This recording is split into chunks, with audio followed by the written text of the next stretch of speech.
Bonjour lecteurs de notre chaîne YouTube et aux membres du forum de rcmag.com. Alors on se retrouve pour la 4e vidéo sur le montage du NXT en version amortisseur à plat. Alors je vous invite à regarder les vidéos précédentes. J'en avais fait une première où j'avais présenté l'historique un peu des voitures qui avaient des amortisseurs sur basculeur à plat.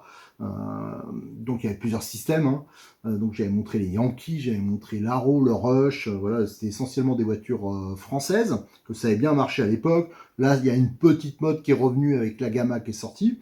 Mais je voulais montrer qu'en partant d'un buggy standard, pour ça je suis parti d'un NXT, si on voulait faire la modification, façon Roche, voilà, je vais dire, ou façon plutôt Pictor, c'était tout à fait possible et sans aucun moyen d'usinage. Je fais tout à la main, à la lime, comme on dit, et à la scie à métaux. J'ai pas de fraiseuse, j'ai pas de tour, j'ai pas d'imprimante 3D, j'ai rien. Donc voilà. Et en le faisant un peu, je vais pas dire que je fais à l'arrache, mais j'ai pas fait de plan, tout ça, parce que par manque de temps. Donc pour ça, les vidéos, il y a une découverte en même temps. Je tâtonne, j'essaye, et après on ira le faire rouler. Alors je précise bien avant qu'on me dise ah les pièces ne sont pas. Non, je fais déjà des pièces proto, donc je fais un peu ça à l'arrache. Et après, si ça marche, je ferai des pièces définitives. Donc un de mes soucis, c'est la matière première, notamment du nylon, parce que les prix ont explosé. Donc c'est pour ça que, notamment à l'avant, je voulais carrément refaire le triangle inférieur, parce qu'ils sont faciles à faire. Et pour l'instant, j'ai pas trouvé le nylon. Mais c'est vrai que la solution idéale, ça aurait été ça. Donc j'ai fait une bidouille qui me plaît à moitié. Par contre, à l'arrière, la bidouille que je suis en train de faire, ça me convient un peu mieux. Donc dans la vidéo précédente, la 3, on avait regardé, j'avais commencé le support en alu. Là, ce sera un support, là c'est un proto, mais un peu plus avancé. C'est avec celui-là que je vais rouler. Donc vous voyez, j'ai monté le support d'aileron, les biellettes. Et ce qui restait à faire, bien sûr, c'est les finitions, les découpes. Je ne vais pas le laisser carré comme ça, comme il est là. Voilà. Mais c'est l'ancrage des amortisseurs. Alors les arrières, ça serait possible de les monter. Donc les amortisseurs d'origine, parce que pareil, j'essaie de le faire avec un minimum de frais. Donc à l'avant, il n'y a aucun frais pour l'instant. Et à l'arrière, je vais peut-être me fendre d'une paire d'amortisseurs avant. Pourquoi? Parce qu'ils sont pas très chers. On peut même mettre ceux du RR, mais bon, je préfère monter les mêmes, comme ça ce sera commun. Parce que les amortisseurs Obitech, ils sont pas chers, les pièces sont pas chères, et surtout ils sont quand même pas mal. Donc je vais monter, je pense, des amortisseurs avant à l'arrière. Et ce qui me reste à définir, je voulais faire des tests d'ancrage sur le triangle. Alors là, j'ai plusieurs trucs à tester. Le premier, je vais me lancer à le faire tout de suite. Je voulais faire un système qui est entièrement réglable en hauteur et facilement réglable. Donc ça, c'est pas sûr que ça marche, mais déjà, je vais faire la petite modif et je reviens vers vous pour vous montrer. Peut-être que ça sera tout naze, donc on saura qu'il faudra partir sur une autre piste. Allez, on s'y attaque tout de suite. Alors depuis la vidéo d'introduction, j'ai un peu bossé. Donc j'avais monté le support, on a dit qu'on allait monter, essayer de faire le montage définitif du support, définitif proto bien sûr. J'ai donc redémonté, et j'ai fait un petit comparatif. Alors vous voyez la pièce, là j'ai un peu bossé dessus quand même, j'ai découpé que ça ressemble un peu plus à une pièce presque définitive, mais je rappelle c'est du proto. Alors par contre j'ai pris l'alu que j'avais, et je me suis dit, ouah, découper, parce que je fais tout ça à la scie, à la lime.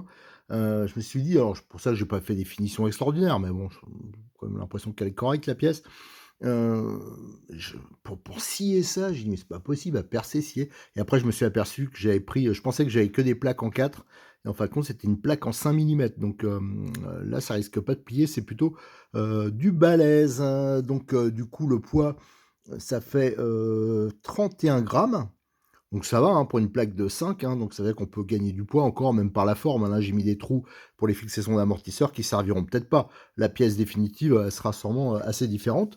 Donc 31 grammes, tandis que la pièce d'origine qui est en 4 mm, mais fraisée de partout, c'est ça qui la fragilise un peu, bien que s'il y a un problème avec l'avant, à l'arrière, j'ai jamais vu de problème avec ça, surtout que c'est quand même une belle pièce. Elle a fait 26 grammes, hein, donc voilà, on a 5 grammes d'écart, mais bon, il suffit de passer à 4 millimètres et le problème sera résolu, sera même sûrement encore plus léger que d'origine. Au niveau, tiens, j'ai fait quelques mesures au niveau du support d'aileron. Le support d'aileron d'origine, il fait 35 grammes, la version plastique, hein, ça veut dire avec les entretoises ici en plastique, parce que ça existe en version alu. Tiens, je rappelle au passage, parce que si j'ai jamais eu de casse, moi, avec le support d'aileron, en fin de compte, j'ai pu découvrir, j'en ai démonté un hier d'un copain, et en fin de compte, j'ai vu les vis, faut mettre des vis assez longues hein, avec ce support pour que cette petite entretoise, en fin de compte, ça la renforce un peu, autrement, ça a tendance à se fendre au niveau des fixations ici. Voilà, ça je le dis au passage. Donc le support d'aileron, là par contre, on gagne 3 grammes avec la version Pictor. Là déjà, je l'ai monté avec des vis plus longues. D'origine, c'est des vis type tôle un peu. Et donc là, j'ai mis de la visserie inox, des petites rondelles d'appui. Bon, ça, après, on réglera ça plus tard. Donc le support, on va pouvoir le monter. Je vais le monter dessus. J'ai regardé au niveau des trous. Déjà, si, il faut en premier que je fixe le support carrosserie, parce qu'avec ce genre de support, après, on voit qu'on n'a plus accès, à moins de faire un petit trou là, mais bon, pour l'instant, c'est des pièces quand même un tout petit peu collection, comme je sais pas si on peut en trouver facilement, je vais pas trop décortiquer ça, donc on va refaire la fixation, je verrai si ça gêne pas, c'est là qu'il fera que je vois s'il faut pas légèrement usiner ici. Ça dépend à quelle hauteur sera la fixation. Ça, le problème, c'est que je pourrais le voir que quand je vais adapter la carrosserie de façon définitive. D'ailleurs, j'aimerais bien voir si je peux pas adapter une carrosserie qui serait toute plate. Je pense qu'avec une voiture qui est, surtout pour un thermique, une voiture qui a des tours qui sont pas hautes, hein, assez basses, bah, ce serait sympa d'avoir une carrosserie un peu comme l'était le Pictor d'ailleurs, hein, des carrosseries ultra basses. Bon, enfin ça, je regarderai ce qui existe. Ça, c'est autre chose. Alors, première chose, je vais monter le support dessus. Hein, ça, j'avais vu, ça montait nickel, le support carrosserie. Après, on fera l'assemblage sur la voiture. Je vais monter les biellettes. J'ai repris les trous, les fixations d'origine. Hein, c'est donc le trou du milieu intérieur. Et après, on va voir pour faire le montage des amortisseurs. Deux solutions pour les amortisseurs. Là, je suis en train de faire une pièce qui viendra se mettre ici, hein, dans le triangle, au niveau des fixations. Mon autre fixation, là, je veux faire un test. Ça, je ne l'ai pas vu sur des voitures. Alors, c'est que je ne suis pas hyper optimiste parce que je pense que d'autres auraient pensé avant moi. Mais ici, donc, j'ai fait une fixation sur à l'endroit où il y a les petites vis sans tête là, qui permettent de bloquer les axes des amortisseurs, hein, de fixation des amortisseurs sur le triangle. Il y a 3 positions. Alors, vous verrez hein, comment j'ai monté ça. Je vous montrerai après. Et là, j'ai mis des trous un peu pour faire des tests. Et mon idée, c'est de mettre voilà, des cales comme ça, pour pouvoir régler la hauteur. Alors, des cales comme ça existe en 3, en 5 millimètres, en 7 millimètres, en 1 millimètre. Enfin voilà. Et de pouvoir fixer l'amortisseur directement comme ça. Voilà, donc c'est un test hein, que je veux faire. Voilà, ça serait comme ça. Alors après, il faut que je vois si ça joue pas, s'il n'y a pas trop de flex. Ça va être des tests à faire. Autrement, je testerai si je vois que ça va pas. Je testerai d'une façon un peu plus rigide et traditionnelle. Mais voilà, je voulais déjà tester ça parce que l'énorme avantage, c'est que déjà c'est une pièce qui est simple à faire. Et surtout, là, on peut régler comme on veut la hauteur de l'amortisseur. Donc tout ça, ça joue bien sûr sur la géométrie de la suspension. Donc ça me semblait intéressant d'au moins faire le test. Et je monte le support, je monte l'ensemble, et après je viens vers vous pour voir pour l'implantation de l'amortisseur. Alors, j'ai tout monté sur mon petit support maison, donc j'ai mis une petite rondelle hein, pour avoir un bon appui. En haut, j'ai pas pu les mettre parce que c'est trop rapproché. Donc là, le support, par contre, je l'ai inversé parce que, en fin de compte, les trous de réglage, c'est là, normalement, je me mettais sur le deuxième et je peux pas le mettre parce que je veux pas découper, enfin un peu creuser dans le support Pictor. Donc je l'ai juste inversé, ça pourra jouer sur la voiture, ça permet de le rabaisser. Si ça sera bon. Et les supports, là, je les ai mis sur le réglage, les fixations d'amortisseurs, je les ai mis sur un réglage médian. Et j'ai mis une petite rondelle, hein, une petite rondelle cuvette noire hein, pour l'éloigner un peu du support. Alors maintenant, hein, cet ensemble, hein, on va pouvoir le monter, bing, sur la voiture. Et là, c'est là qu'on va voir si l'idée était bonne ou alors si j'ai fait vraiment n'importe quoi. Le support, il est monté sur la voiture, hein, ça monte impec. Hein. Vous voyez, comme quoi, à la main, on peut faire des trucs pas complexes, mais voilà, c'est quand même relativement simple. J'ai pas mis beaucoup de temps. Ce qui met du temps, en fin de compte, c'est faire un peu le plan, voir, voilà, quand on tâtonne, quand on fait une voiture comme ça, par exemple, un montage un peu prototype, mais quand on veut remplacer, par exemple, un support qui est trop fin et qu'on veut s'en fabriquer un soi-même, c'est quand même pas hyper compliqué, surtout les supports arrière où il y a pas, d'insert. Donc là, tout est monté. J'ai monté en position intermédiaire, donc la fixation d'amortisseur. Ce qu'il va falloir faire, où j'ai un gros doute, hein, là, je pense que c'est bon. Ça sera une pièce qui sera similaire à ça, la pièce définitive. Pour, les triangles, alors mon idée, c'était de faire donc simple. C'est pour ça que j'ai utilisé les fixations là. Vous voyez, j'ai mis des vis qui traversent, donc ça permet de pas refaire des trous, pas de bidouille, c'est bien rigide. Ici, c'est un peu plus haut. Alors ce que j'ai fait, j'ai mis des petites cales de 1 millimètre, j'ai surmonté de 2 millimètres. Alors c'est sûr que si j'avais pu me faire, si j'avais le nylon, je me serais carrément fait un triangle, parce que j'aurais fait des choses un peu différemment. Et la pièce, elle va venir comme ça. Là, par la suite, je mettrai 2 écrous. Bien sûr, la pièce, elle sera noire. Hein. Là, c'est vraiment une pièce prototype. Et là, ça va me permettre, les trous, donc de tester plusieurs positions. Alors maintenant qu'il y a le support d'amortisseur là, ça va être le moment de vérité. Je vais fixer là. Je vais mettre l'amortisseur en place et je reviens vers vous. Je vais voir si mon idée était complètement idiote ou s'il y a possibilité de faire quelque chose. Alors, j'ai monté la petite plaque. Hein. Suspense. Alors, bien sûr, c'est pas le montage définitif. Hein. Là, c'est vraiment pour voir si ça va. Là, je croise les doigts en espérant que tout ce que j'ai fait, c'est pas pour rien. Alors, comment on va monter ça? Alors, moi, j'avais l'idée, donc j'ai mis une première cale. Moi, j'avais l'idée de mettre une rotule en dessous, hein, pour, en fin de compte, pas toucher la chape. Hein. Voilà, comme ça permet dans toutes les positions. Alors ça, il faudra que je peaufine. Peut-être une au-dessus aussi. Bon, à voir. Allez, déjà, premier truc, je vais monter ici. Je vais juste mettre un écrou, bien sûr. C'est juste pour voir. Alors, bien sûr, j'ai plusieurs points d'ancrage, là. Là, j'ai vraiment mis... ouais, j'aurais peut-être dû mettre une rondelle quand même, parce que ça va se barrer. Mais enfin, bon, bref. J'ai bien sûr des points d'ancrage pour faire des réglages. Ben là, on voit déjà ça en appui. Je vais mettre juste un écrou comme ça, mais je pense qu'il faudra que je mette une petite cale. Bon, ça, c'est pas grand-chose, hein, je verrai après. Parce qu'il faudra quand même que ça soit en pression. Alors, hop. Je vais le serrer, mais je sais que c'est pas comme ça qu'il faut il faudra le monter avec un système un peu plus souple. Donc, mon montage. Donc là, c'est intermédiaire. Là, je l'ai mis un peu au plus court. Parce qu'en fin de compte, j'ai juste bougé parce que je cherche quand même à avoir la pièce la plus petite possible et qui ait le moins de porte-à-faux. Hein. Là, elle est bien en appui, là. Donc, elle bouge pas trop. Et maintenant, suspense, suspense, suspense. Est-ce que ça fait bidon? Est-ce que c'est onctueux? Enfin, voilà, faut pas... Parce qu'avec ce système-là, en fin de compte, le risque, c'est qu'à un moment, ça décroche un peu, ça devienne tout mou, tout dur, si c'est mal calculé.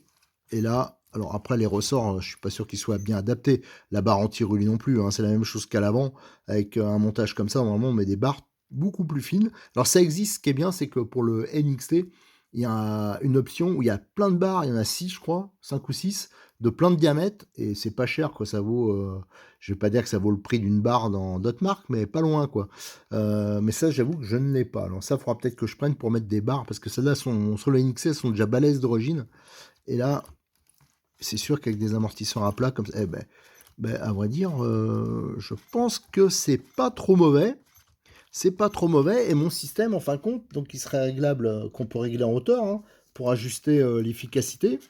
J'ai pas l'impression que ça se déforme à l'utilisation. Et là, la suspension elle est un peu dure, parce que je pense que pareil, les ressorts, je me rappelle pas trop si on mettait le même genre de ressorts. Non, ils sont quand même bien couchés. Ça aussi, il faudra voir. À mon avis, il faut peut-être des ressorts un peu plus mous. Bon, ça, à voir. Alors là, pour cette partie-là, je pense que donc je vais regarder hein, pour les points d'ancrage, mais je pense que je vais valider avec une pièce qui serait un peu plus petite. Donc, je vais reproduire cette pièce ici. Je vais le refaire de l'autre côté. Comme ça, on pourra monter dans la prochaine vidéo, hein, parce que là, J'ai passé quelques heures là déjà là, enfin j'ai perdu beaucoup de temps avec, cette vidéo, cette série de vidéos. C'est assez long de faire la recherche. Surtout que je dois sans arrêt remonter, démonter. Là, par exemple, j'ai tout monté un peu en provisoire. Faut que maintenant j'aligne tout, faut que je trouve le bon point d'ancrage. Mais ça, c'est, je vais pas dire des détails, mais voilà. Après, il faudra la mettre sur roue, la voiture. Et là, c'est vraiment là qu'on va se rendre compte si la suspension, elle est trop dure ou pas. Si entre-temps, j'ai le temps de récupérer des barres un peu plus fines. Voilà, des choses comme ça. Alors, pour moi, là, je vais valider déjà mon support. Je crois même que ce sera celui-là, le définitif, du coup, hein, parce que, sauf qu'il est en 5 millimètres. C'est vrai que je l'aurais fait en 4, ça aurait été le top, bien que là, il risque pas de plier. Donc, il faudra que je monte tout au frein filet, hein, les parties notamment le support carrosserie, que je règle surtout sa hauteur. Les fixations, là, il faudra que je fasse plusieurs recherches pour voir la position idéale. Pareil au niveau de la longueur d'amortisseur. Alors, je rappelle, là, j'ai mis un amortisseur avant. Qu'est-ce qu'il y a donc à faire? Donc, pour l'arrière, pour moi, c'est quasiment validé et quasiment en plus en truc définitif. Faut juste que je fasse, voilà, j'ai des petites finitions. Ça, on le verra dans la dernière, je pense, vidéo. Peut-être dans la vidéo suivante. Je sais pas si ça suffira, encore une vidéo pour finaliser, mais... tandis qu'à l'avant, le système, hein, j'en étais content, hein, ça marche bien. Il n'y a pas de problème. Mais moi, j'aurais bien voulu voir si on peut pas faire comme à l'arrière. Alors, je sais pas si je vais pas faire un petit retour en arrière ou alors faire un test de ce côté-là. Alors, malheureusement, là, il y a que 2 points d'ancrage et ils sont très rapprochés. Donc là, c'est un peu délicat. C'est ça qui m'embête un peu. Mais j'aurais bien voulu faire un ancrage donc réglable comme de l'autre côté. Alors ça, je vais voir hein, ce soir. Je vais bricoler sur la voiture. Je voudrais faire aussi le support d'amortisseur. Là, il est quasiment validé. Donc, il faudrait que je me lance en faire un avec les inserts. Là. Alors ça va être coquet à faire. Ça va pas être facile. Donc surtout, je rappelle, hein, je fais tout à la main. J'ai même plus avant j'avais une perceuse à colonne, j'ai même plus la perceuse à colonne. Faut que j'en rachète une. Donc ça facilite pas, mais voilà, bon, il suffit d'un peu de patience et on y arrive. Donc voilà, prochaine étape hein, sur la prochaine vidéo. Entre temps, j'aurai finalisé de ce côté-là pour pouvoir comparer un mode de fixation comme à l'arrière. Et comme ça, je pourrais comparer les deux modes de fixation et on pourra valider. Allez, voilà, je vais prendre quelques petites photos de l'arrière et je vous invite, hein, j'ai ouvert un sujet sur le forum de rcmac.com, hein, si vous voulez en parler, si vous avez des idées, des trucs comme ça, n'hésitez pas à venir échanger avec nous et au fur et à mesure, là, je vais rajouter, d'ailleurs, je pense que je vais un peu calmer le jeu au niveau vidéo, là, parce que ça m'a un peu gavé ça a été long de faire la pièce arrière, de trouver les bons, j'en ai raté une ou deux. Donc je vais temporiser un peu, m'occuper des photos, et après on va s'attaquer à la pièce avant. Allez, à très bientôt sur notre chaîne YouTube et aussi sur le forum de rcmac.com.